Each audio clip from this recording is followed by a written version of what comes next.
हाँ, मैं भारत हूँ। मेरा इतिहास है निराला, जिसने जग को अचंभित कर डाला। मुझे वेदों की रिसाओं ने जन्मा है। मेरा जन्म 10,000 वर्ष पहले ही हो चुका था, लेकिन 3400 साल पुराने सिंधु के मत ने उसे दबा दिया। लेकिन वह नहीं दबा पाया 5,000 वर्ष पुराना कुरुक्षेत्र में गीता का ज्ञान। नहीं दबा पाए वे सरयू के तट पर सूर्य को नमस्कार करते राम का इतिहास। और नहीं दबा पाए वे ऋग्वेद की भाषाओं का इतिहास, जो 8,000 वर्ष पुराना है। मेरा पुराना नाम आर्यव्रत था और आज मैं हिंदुस्तान के नाम से जाना जाता हूँ। उत्तर में पर्वतराज हिमालय मेरे माथे का मुकुट बना शोभा दे रहा है। दक्षिण में हिंद महासागर मेरे चरण पखारता है।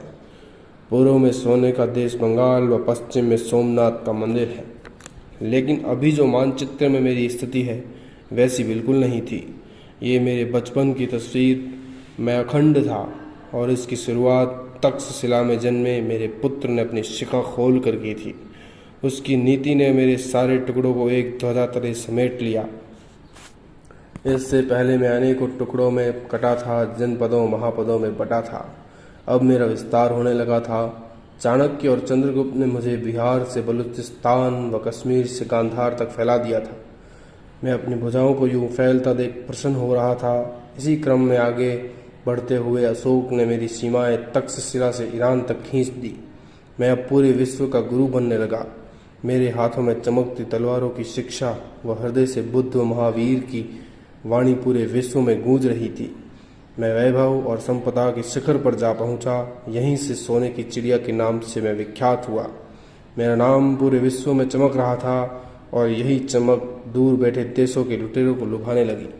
मैसिडोनिया का वो राजा सिकंदर महान, जिसकी सेना आ पहुंची मेरी सीमाओं में, लेकिन पंजाब के पोरस ने उसे इतिहास रचने से रोक दिया।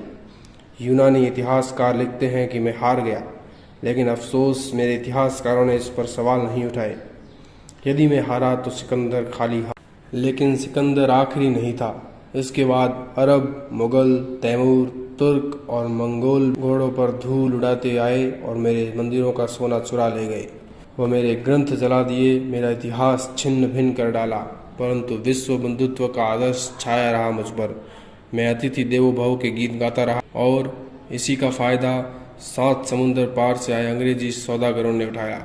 मेरी राजाओं के आगे नाक रगड़ने वाले अचानक सत्ताओं के स्वामी बन गए। मैं बिखरने लगा, फिर से टुकड़े टुकड़े होने लगे। मेरा आत्मसम्मान और मेरा गौरव डगमगाने लगे। मेरी भुजाएं फिर से कटने लगी। विश्वाघात के धुएं में मैं तड़प रहा था, लेकिन मैंने भी ऐसे लाल पैदा किए थे जो इसे बचाने के लिए फांसी पर चढ़ गए। अब मुझे सांस आने लगी। जाते जाते वे घोड़े मुझे और तोड़ गए, लेकिन सरदार वल्लभ भाई पटेल जैसे अनेकों वीरों ने मुझे बचाया और अंत में मैं आज के स्वरूप में आ पहुंचा। आज मेरे अंदर 28 राज्य और 8 केंद्र शासित प्रदेश हैं, जहां अलग अलग धर्म और अलग अलग बोली के लोग निवास करते हैं। आज मेरी सीमा इंदिरा कौल से इंदिरा पॉइंट तथा किबिथु से लेकर गौर माता तक फैली हुई है। मेवान नवाजी में मेरा कोई तोड़ नहीं। साहस और पराक्रम में मेरी कोई होड़ नहीं। मेरे हाथों के हुनर का ना कोई शानी है। मेरे नज़ारे की पूरी दुनिया दीवानी है। आगे की वीडियो में मैं आपको मेरी सैर करवाने अलग अलग स्थानों पर एक एक करके ले चलूँगा। इसके लिए मेरे चैनल को सब्सक्राइब और फेसबुक पेज को फॉलो ज़रूर कर लें। धन्यवाद। जय हिंद, जय भारत।